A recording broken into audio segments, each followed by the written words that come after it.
Now, Britain's automotive industry is going from strength to strength, with new car registrations recording their 20th consecutive month of growth. That's according to the new figures from the Society of Motor Manufacturer and Traders. But it's not great news for electric vehicles, or EVs, as you can see on your screens there, because demand has fallen for them last month, with the average buyer saying they're put off by high prices, recharge times and poor charging infrastructure. Well, joining me now, NGB News' economics and business editor Liam Halligan in our Westminster studio. Just got a bit of a mouthful there. Now, Liam, you've been saying for many moons, you've seen this go in, like most things, you called it right. The will is there, the virtue signal is there, but the demand simply doesn't match it. I just don't think EVs are the future. I don't think the technology's there yet. And I think, you know, shrewd buyers, ordinary British men and women, sense this. And so why should the second biggest thing that they ever buy in their lives, their car, be something that they don't actually want to buy? And we're seeing that in these numbers. Let's just get that graph back up on the screen, Martin, because it needs just a little bit of explanation, if I may. You'll see there that this is the demand over the last year for diesel cars. That's actually down by about 5%, as you'd expect. But you see there, that second bar, battery electric, that's EVs, that's up just over 5%, whereas actual car demand overall is up 10%. So EV demand is going up less than car demand as a whole, which means that market share is falling, even though they're meant to be the future. There you see plug-in hybrid. They're the big winners. What's a plug-in hybrid? That's a car with a internal combustion engine that you can also plug in to top it up, so you don't have that range anxiety. So you get the undoubted benefits of cheaper motoring because you can plug in, but you don't get the range anxiety because you can still use petrol or diesel in your car. And it seems that people are going for plug-in hybrids. And it's not just me saying this. Look, I've been saying to you for a while, Martin, that I don't think the technology is there for EV vehicles, that they may mean we're too reliant on so-called rare earths from countries like China and parts of Africa, all the copper you need in an electric vehicle, the sheer weight of an electric vehicle, the fact that all the batteries are made in China, the kind of geopolitical dangers of that. And listen up, pin back your ears. This is Carlo Tavares. He's the head of the car-making giant Stellantis, one of the biggest car makers in the world.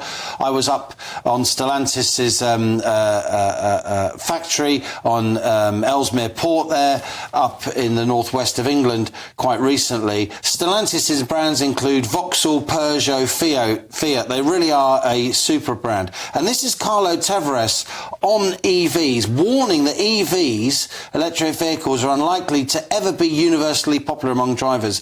And this is a bloke, you know, one of the leading EV car makers in the world. They make more EV vans than any other company in Britain. And this is what he said: we should move away from a dogmatic thinking where one size fits all, says Carlos Tavares, the head of Stellantis. I don't think this is going to work. Repeat, I don't think this is going to work. What I would like to add is that the current EVs can be a solution for some of our societies. Mr. Tavares saying that the 500 kilograms, half a metric ton of raw materials you need to produce an EV battery, quotes, isn't sustainable. A technological breakthrough is required to half the weight of battery packs over the next decade.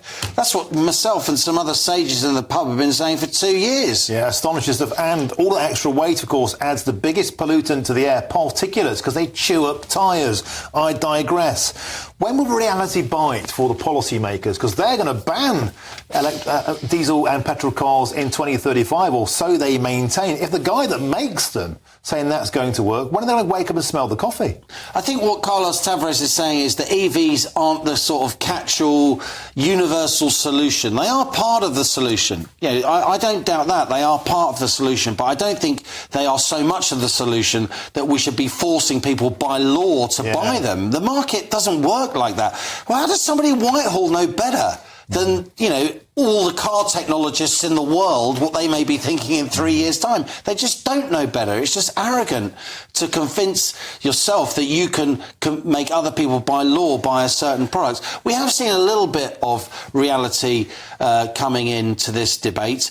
The UK, for instance, it was going to be 2030 when new petrol and diesel manufacturing cars would be made illegal. It's now 2035. Of course, shock horror. My God, we're giving up our commitment to net zero. No, we're not. We're just going to where the rest of the EU is, actually. Yeah, precisely. So I don't think that was a particularly retrograde step.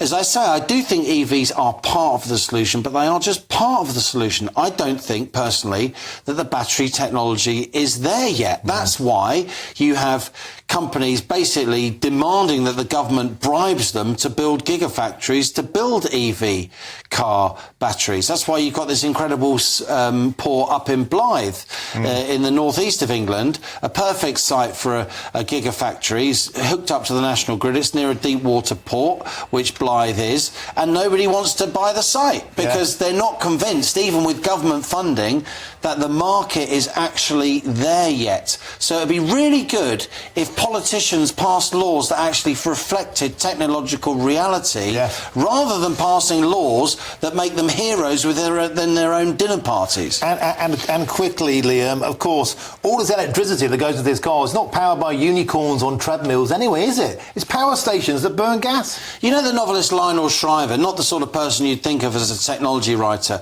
Lionel Shriver, she's American, of course, she wrote an absolutely brilliant piece. It's one of those pieces that only a non-specialist can write. She says, hey, guess what? If we're going to have lots of electric cars, we need lots more electricity. And no one's thought of that. It's true that, and it's not just in the UK, it's in the US as well. Even in the US, the national grid cannot keep up with the electric vehicle revolution, it seems to me. And even the technology behind the electric vehicle revolution can't keep up with the electric vehicle revolution. Again, I'm not, some kind of Cassandra about this. I do think EVs are part of the solution. I'm not instinctively anti moving away from petrol and diesel cars if the technology is there. But it strikes me that the technology isn't there. You can see that in these sales figures from no other, the most authoritative source in the UK, the SMMT, the Society of Motor Manufacturers and Traders, and you can hear it in the very words of Carlos Tavares, who I say is the head of the car-making giant Stellantis, incorporating Vauxhall, Peugeot and Fiat. He is saying EVs, are they really the whole solution? I'm not so sure. I paraphrase, Martin, but not a lot. Superb. Liam Halligan, always electrifying. Thanks for joining me in the studio here in Westminster.